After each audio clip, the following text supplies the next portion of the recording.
कहानी की शुरुआत एक लंबे गलियारे से होती है। चारों तरफ क्रॉस लगे हैं और दो नन वहां खड़ी हैं। गलियारे के आखिर में धुएं से घिरा एक दरवाजा है जिस पर बड़े अक्षरों में लिखा है, अंदर आना सख्त मना है। ऐसा लगता है मानो उसके पीछे कोई बेहद खतरनाक ताकत कैद हो। मदर सुपीरियर जरूरी हिदायत देकर उस दरवाजे के अंदर चली जाती हैं। वह दूसरी नन से कहती हैं, बाहर खड़े होकर लगातार प्रार्थना करना ताकि मैं इस शैतानी शक्ति का सामना कर सकूं। लेकिन वह नन बुरी तरह डरी हुई थी। उसकी आवाज कांप रही थी और आंखों में आंसू थे। वजह यह थी कि उस शैतानी ताकत ने आश्रम की लगभग सभी नन की जान ले ली थी और अब पूरे आश्रम में सिर्फ वही दोनों बची थी। अचानक अंदर से एक भयानक चीख सुनाई देती है। कुछ ही पल बाद खून से लथपथ मदर सुपीरियर रेंगते हुए बाहर आती हैं। वह नन मारिया से कहती हैं, ये चाबी लो और तुरंत यहाँ से निकल जाओ। उस शैतानी ताकत को आश्रम से बाहर निकलने के लिए किसी इंसान के शरीर की जरूरत है और अब उसका अगला निशाना तुम हो। इतना कहते ही वह ताकत उन्हें वापस अंदर घसीट लेती है और उनकी मौत हो जाती है। मारिया तुरंत चाबी उठाती है, भागकर छोटे लकड़ी के दरवाजे को बंद करती है और उस पर ताला लगा देती है। लेकिन वह जानती थी कि ऐसा दरवाजा उस शैतानी ताकत को ज्यादा देर तक नहीं रोक पाएगा। इसलिए वह एक रस्सी लेकर बालकनी में पहुंच जाती है। उसी वक्त दरवाजा अपने आप खुल जाता है और अंधेरे से एक डरावना साया उसकी ओर बढ़ने लगता है। मारिया समझ जाती है कि अगर वह उस ताकत के कब्जे में आ गई तो वह आश्रम से बाहर निकल सकती है। उसे कोई और रास्ता नहीं सूझता, इसलिए वह अपनी जान की परवाह किए बिना खुद को बलिदान कर देती है। सीन बदलता है। एक सप्लायर जिसका नाम रोरी है खाने पीने का सामान लेकर आश्रम पहुंचता है। वह हमेशा सामान इसी छोटे दरवाजे के पास रखता है। दरवाजे में बने छोटे झरोखे से नन चुपचाप सामान अंदर ले जाती हैं। वे कभी बाहर नहीं निकलती और न ही किसी बाहरी इंसान से मिलती है। तभी रोरी की नजर ऊपर जाती है। वह लगातार उसी तरफ देखते हुए मुख्य दरवाजे तक पहुंचता है जहां एक नन का शव हवा में लटका हुआ था। कौवों ने उसे बुरी तरह नोच दिया था जिससे वह बेहद डरावना दिखाई दे रहा था। यह खबर जल्द ही वेटिकन सिटी पहुंचती है। वहां के बड़े पादरियों को यकीन नहीं होता कि कोई नन अपनी जान ले सकती है, इसलिए वे इस रहस्यमयी घटना की जांच के लिए फादर बर्ग को भेजते हैं। उनके साथ सिस्टर आयरीन को भी भेजा जाता है। दोनों रोरी से मिलते हैं और उसे आश्रम तक ले चलने को कहते हैं। जब वे पहाड़ के आधे रास्ते तक पहुंचते हैं तो उनके घोड़े अचानक रुक जाते हैं और आगे बढ़ने से इनकार कर देते हैं। फादर बर्ग कहते हैं, दूसरा घोड़ा ले आओ। इस पर रोरी जवाब देता है, दिक्कत घोड़े में नहीं, इस आश्रम पर लगे श्राप में है। कोई भी जीव यहाँ ऊपर जाने की हिम्मत नहीं करता। आखिर वे पैदल ही पहाड़ की चोटी तक पहुंचते हैं। रोरी ने नन के शव को सड़ने से बचाने के लिए पास के कोल्ड स्टोरेज में रखा था, लेकिन वहां पहुंचकर उसके होश उड़ जाते हैं। वह बताता है कि जब उसने शव रखा था तब वह सीधा लेटा हुआ था, जबकि अब वह अजीब तरीके से उठकर बैठा हुआ दिखाई दे रहा है। फादर बर्ग घबराते नहीं। उनका कहना था कि कई बार मौत के बाद शरीर की नसों में होने वाले बदलाव के कारण ऐसा दिखाई दे सकता है। तभी उनकी नजर शव के हाथ में कसकर पकड़ी हुई एक चाबी पर पड़ती है। उन्हें लगता है कि यह जांच का अहम सुराग हो सकता है, इसलिए वे चाबी निकाल लेते हैं। नन को दफनाने के बाद सिस्टर आयरीन कब्र के पास लगे छोटे घंटे को देखकर पूछती हैं। फादर बर्ग बताते हैं कि अगर कोई गलती से जिंदा दफन हो जाए तो वह इसी घंटे को बजाकर मदद मांग सकता है। इसके बाद दोनों आश्रम के अंदर जाते हैं। वहां इतना घना अंधेरा था कि कुछ भी साफ दिखाई नहीं देता। तभी एक खाली कुर्सी पर अचानक एक परछाई आकर बैठ जाती है। सिस्टर आयरीन चौंक जाती हैं, लेकिन हिम्मत करके बात करती हैं। वह परछाई खुद को आश्रम की मुखिया बताती है। फादर बर्ग नन की मौत के बारे में पूछते हैं, लेकिन मुखिया कहती हैं कि रात के समय आश्रम में पूरी तरह मौन रखने का नियम है, इसलिए वह उन्हें सुबह आने के लिए कहती हैं। फादर बर्ग नियमों का सम्मान करते हुए रात मेहमान कमरे में रुकने का फैसला करते हैं, लेकिन डरावना माहौल देखकर रोरी वहीं से अपने घर लौटने निकल पड़ता है। रास्ते में कब्रिस्तान के पास उसे एक नन दिखाई देती है जिसके हाथ में रस्सी थी। जैसे ही वह ध्यान से देखता है वह पल भर में गायब हो जाती है। घर जाने का यही एक रास्ता था, इसलिए रोरी हिम्मत करके आगे बढ़ता है। वह नन को आवाज देता है, लेकिन कोई जवाब नहीं मिलता। तभी अचानक वह नन उसके सिर के ठीक ऊपर से नीचे आ गिरती है। रोरी पास पड़ा बड़ा सा क्रॉस उठा लेता है। फिर वह अपनी जान बचाकर वहां से भाग निकलता है। उधर फादर बर्ग अपने कमरे में सो रहे थे। तभी पास रखा रेडियो अपने आप चालू हो जाता है। जैसे ही वह उसे बंद करते हैं, बाहर किसी के चलने की आहट सुनाई देती है। इस समय सिस्टर आयरीन अपने कमरे में सो रही थी, इसीलिए उनके होने का सवाल ही नहीं था। फादर बर्ग उस आवाज का पीछा करते हुए आगे बढ़ते हैं। तभी अचानक पीछे से कोई उनके कंधे पर हाथ रख देता है। मुड़कर देखते ही उनके सामने एक छोटा लड़का खड़ा था, वही लड़का जिसकी बहुत पहले शैतानी साए के कब्जे में आने के दौरान मौत हो गई थी। उस पर से बुरी आत्मा निकालने की कोशिश में गलती से फादर बर्ग के हाथों ही उसकी जान चली गई थी। यह हादसा आज भी उनके दिल पर एक गहरे जख्म की तरह था। फादर बर्ग उस लड़के के पीछे पीछे कब्रिस्तान तक पहुंच जाते हैं। वहां लड़का रुक जाता है, लेकिन अगले ही पल उसके मुंह से सांप निकलने लगते हैं। फिर वो फादर बर्ग पर झपट पड़ता है। खुद को बचाने की कोशिश में फादर बर्ग पीछे गिरते हैं। वह सीधे पहले से खुदी हुई एक कब्र में जा गिरते हैं। देखते ही देखते उन्हें जिंदा दफना दिया जाता है। इधर सिस्टर आयरीन की नींद भी अजीब आवाजों से खुल जाती है। वह हाथ में छोटा सा दिया लेकर बाहर निकलती है। फादर बर्ग कहीं दिखाई नहीं देते, इसलिए वह उन्हें ढूंढने लगती है। तभी चर्च के अंदर उन्हें कई नन खड़ी नजर आती हैं। वह उनके पास जाने ही वाली होती हैं कि पीछे किसी की मौजूदगी का एहसास होता है। दीवार पर लगे शीशे में उन्हें एक खौफनाक चेहरा दिखाई देता है, लेकिन पीछे मुड़कर देखने पर वहां कोई नहीं होता। आयरीन घबरा जाती है। वह तुरंत चर्च से बाहर भागती है। तभी उन्हें दूर से घंटी बजने की आवाज सुनाई देती है।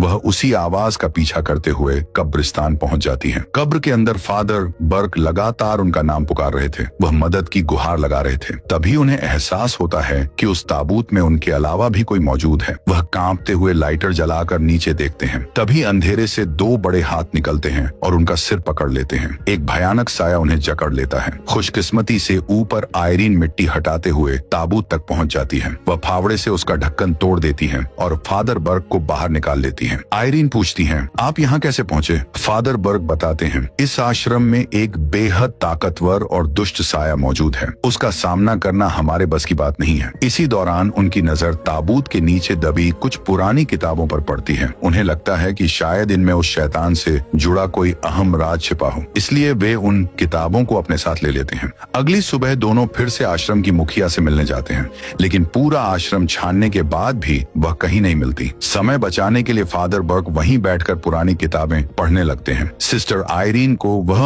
अकेले खोजने भेज देते हैं। तभी आयरीन को ऊपर किसी का साया गुजरता दिखाई देता है।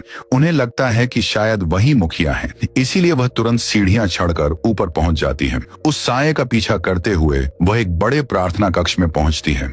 वहां एक नन घुटनों के बल बैठकर प्रार्थना कर रही थी। आयरीन जैसे ही उसे आवाज देने वाली होती है, पीछे से दूसरी नन उनका हाथ पकड़ लेती है। वह कहती है, हमारी प्रार्थना कभी नहीं रुकनी चाहिए। जिस दिन यह रुकी उसी दिन वह दुष्ट साया तहखाने की सील तोड़कर बाहर आ जाएगा। सिस्टर आयरीन से बात करने वाली वह नन और कोई नहीं बल्कि मारिया थी। इसके बाद मारिया आयरीन को एक कमरे में ले जाती है। फिर वह इस आश्रम का 100 साल पुराना इतिहास बताती है। मारिया कहती है, 100 साल पहले एक दुष्ट राजा ने पूरे यूरोप पर राज करने के लिए नरक के सबसे खतरनाक शैतान बेलक को धरती पर बुलाया था, लेकिन तभी वेटिकन की सेना ने हमला कर दिया। राजा मारा गया। इसके बाद पादरियों ने पवित्र खून की बूंदों से उस शैतान को जमीन के नीचे हमेशा के लिए कैद कर दिया, लेकिन वेलक लगातार उस बंधन को तोड़ने की कोशिश करता रहा। इसीलिए इस जगह को आश्रम बना दिया गया। 12 नन को 24 घंटे बारी बारी से प्रार्थना करने की जिम्मेदारी दी गई, ताकि वह शैतान हमेशा कैद रहे। करीब 100 साल तक सब कुछ ठीक चलता रहा।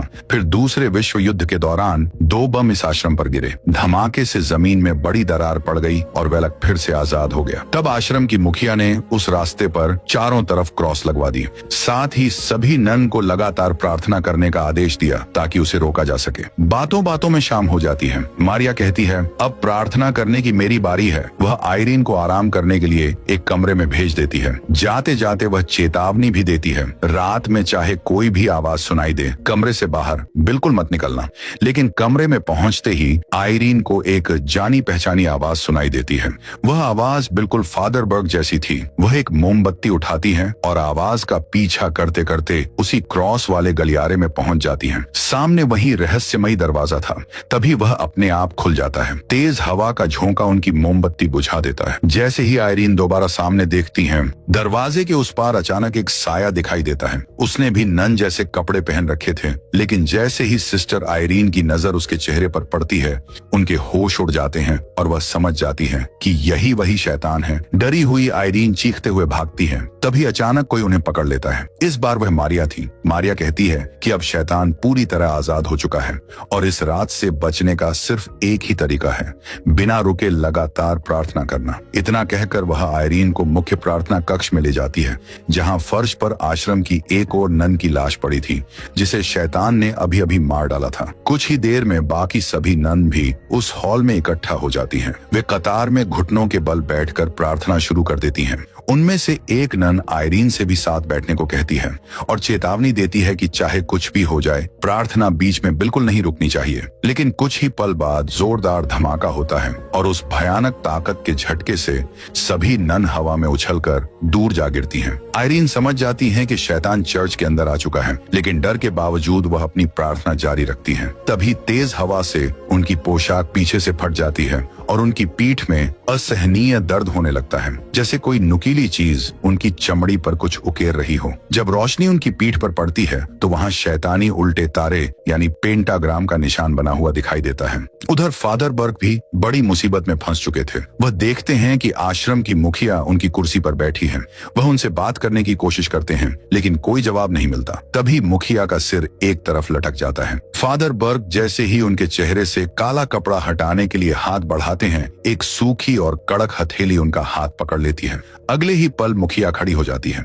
उसका चेहरा किसी मम्मी जैसा हो चुका था और वह सीधे फादर बर्ग पर हमला कर देती है। तभी सही वक्त पर रोरी वहां पहुंच जाता है और भारी लकड़ी से उसके सिर पर जोरदार वार कर देता है। रोरी बताता है कि आज आप लोगों को वापस ले जाने का दिन था। जब आप लोग पहाड़ के नीचे नहीं पहुंचे तो मुझे चिंता हुई और मैं आपको ढूंढते हुए यहाँ आ गया। इसके बाद दोनों तेजी से चर्च पहुंचते हैं। सिस्टर आयरीन उन्हें बताती हैं कि सभी नन मिलकर लगातार प्रार्थना कर रही थीं, लेकिन यह सुनकर फादर बर्ग और रोरी हैरान रह जाते हैं। फादर बर्ग खाली पड़े हॉल की तरफ इशारा करके कहते हैं, यहाँ तुम्हारे अलावा कोई भी नहीं है। तभी उन्हें एहसास होता है कि आयरीन की खास शक्ति की वजह से सिर्फ वही उन ननों को देख पा रही थी। तीनों मिलकर फर्श पर पड़ी नन की लाश से कपड़ा हटाते हैं।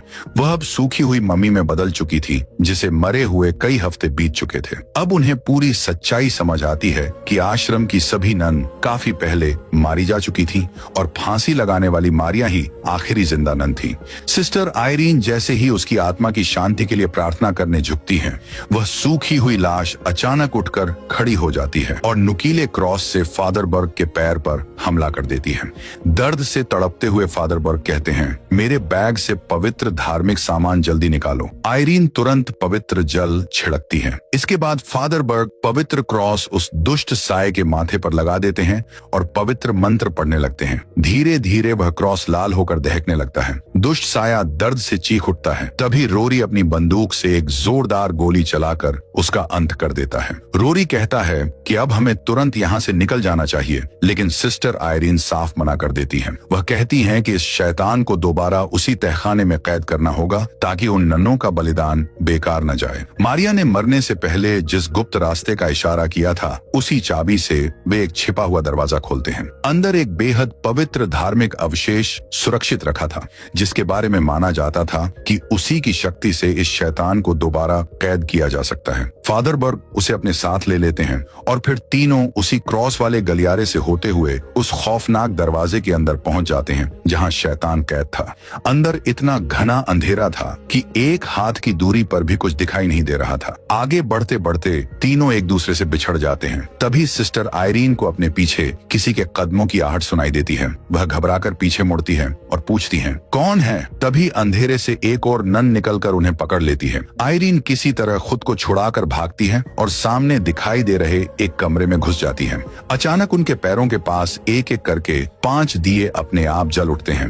अनजाने में सिस्टर आयरीन शैतानी उल्टे तारे के ठीक बीचों बीच खड़ी हो चुकी थी और वही दुष्ट ताकत उन पर अपना भयानक जादू शुरू कर देती है। सिस्टर आयरीन डर के मारे वहां से भागने की कोशिश करती है, लेकिन तभी उनके सामने काले कपड़े और नकाब पहने कई नन आकर उनका रास्ता रोक लेती हैं। उनकी चीख सुनते ही फादर बर्ग और रोरी तुरंत उनकी तरफ दौड़ पड़ते हैं, लेकिन रास्ते में फादर बर्ग को भी नन का एक और झुंड घेर लेता है। वे बिना कुछ बोले धीरे धीरे उनकी तरफ बढ़ने लगती हैं। फादर बर्ग घबराते नहीं, वह अपनी लालटेन का तेल फर्श पर फैलाकर उसमें आग लगा देते हैं। देखते ही देखते जमीन पर आग का एक बड़ा क्रॉस बन जाता है। उस पवित्र घेरे को देखते ही दुष्ट साया वहीं रुक जाता है और आगे नहीं बढ़ पाता। उधर रोरी एक जोरदार धक्का मारकर कमरे का दरवाजा तोड़ देता है। अंदर पहुंचते ही वह देखता है कि सिस्टर आयरीन हवा में उल्टी लटकी हुई है। जैसे ही वह उनके चेहरे से काला नकाब हटाता है, उसके होश उड़ जाते हैं, क्योंकि उस दुष्ट ताकत ने आयरीन के शरीर पर कब्जा कर लिया था। वह शैतानी ताकत रोरी पर हंसती है और उसकी बंदूक की नली उसी के गले पर टिकाकर उसे डराने लगती है, लेकिन तभी रोरी चुपके से उस पवित्र धार्मिक अवशेष की शक्ति का इस्तेमाल करता है। अगले ही पल वह दुष्ट ताकत आयरीन के शरीर से बाहर निकलने पर मजबूर हो जाती है। गुस्से में वह रोरी का गला इतनी जोर से दबाती है कि वह बेहोश होकर फर्श पर गिर पड़ता है। होश में आते ही सिस्टर आयरीन पास के पानी के कुंड से बाहर निकलती है। तभी उनकी नजर टूटकर दूर गिरे उस पवित्र अवशेष पर पड़ती है।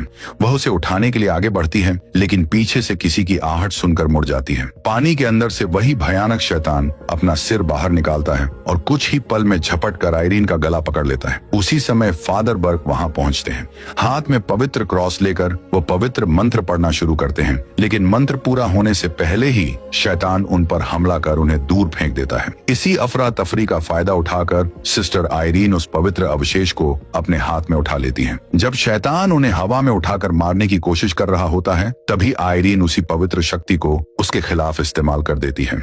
अगले ही पल उनके पैरों के नीचे की जमीन जोरदार धमाके के साथ फट जाती है और एक गहरी दरार बन जाती है। असल में वही पानी का कुंड उस शैतान की असली कैद था। जैसे ही उस पवित्र शक्ति का असर होता है, वह दुष्ट साया दर्द से चीखते हुए काली राख जैसी परछाई में बदल जाता है और हमेशा के लिए उस गहरी दरार में समा जाता है। आखिरकार इस जानलेवा मुकाबले के बाद फादर बर्क, सिस्टर आयरीन और रोरी तीनों सुरक्षित बच जाते हैं।